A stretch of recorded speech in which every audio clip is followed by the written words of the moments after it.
والسلام على نبي المجتبى وأحمد المصطفى صلى الله تعالى عليه وعليه وصحبه وأزواجه وأهل بيته وعباده أجمعين دائما أبدا أبدا إلى يوم الدين.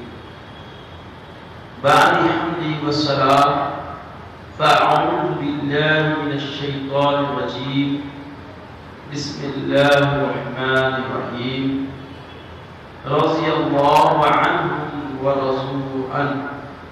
صدق الله العظيم وصدق رسوله النبي الأمين الكريم لمن الشاهدين والشاكرين. کل حمد و ثنا اس پاک پروردگار عالم کے لیے سزاوار ہے جو کل جہاں کا مالک و ملجا ہے، جس کے دست قدرت میں کل جہاں کی بادشاہت ہے، جو چاہتا ہے کر گزرتا ہے، اس کے اختیار کو کوئی روک نہیں سکتا. وہ قدیم ہے، ہمیشہ سے ہے اور ہمیشہ رہنے والا ہے.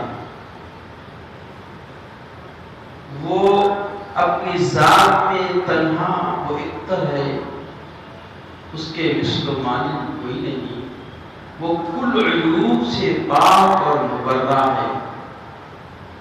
میں گواہی دیتا ہوں کہ نہیں ہے کوئی معبود برحق لائق عبادت سوائے اللہ جل ملتہو کی ذات کے، اور میں یہ بھی گواہی دیتا ہوں کہ محمد عربی صلی اللہ تعالی علیہ وآلہ وسلم اللہ کے بندے اور خاص رسول ہیں.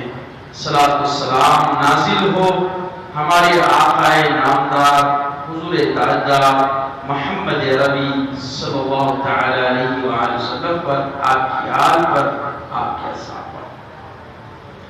بزرگان دین، برادران اسلام، گزشتہ جمعہ ہم نے صبر پر گفتگو کی اور صبر کے معنی اور صبر کا مفہوم اور صبر کی ارتقاء عملی زندگی میں کس نہج پر ہونا چاہیے تھا وہ ہم نے سمجھا. اس جمعہ ہمارا موضوع ہے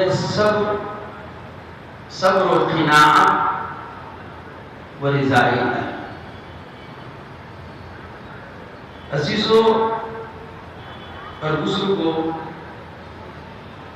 صبر یہ ایک بنیادی عمل سے وابستہ رہنے والا قرار ہے. صبر ایک ایسی کیفیت کا نام ہے جس کے بغیر بندہ بندگی میں کوئی درجہ یا کوئی امر یا کوئی قرب خدا کی ارتقاء حاصل نہیں کر سکتا. صبر ضمانت ہے عمل کی مقبولیت کا. صبر جنت کے خزانوں میں سے ایک عظیم خزانہ ہے. اللہ کے حبیب نے فرمایا الصبر نصف الایمان. صبر ایمان کا نصف جز ہے. فرمایا کہ یہ جنت کے خزانوں میں سے ایک خزانہ ہے. کنز من کنز الجنہ، جنت کے خزانوں میں سے ایک خزانہ ہے. صبر ایک ایسی منزل ہے جس کے ذریعے بندہ ہر گناہ سے بچ سکتا ہے، اجتناب برت سکتا ہے. اور صبر ہی ایک ایسا راستہ ہے جس کے ذریعے بندہ ہر صالح عمل میں تمامیت و تسکین کے سرور کے احساس کا ادراک پا سکتا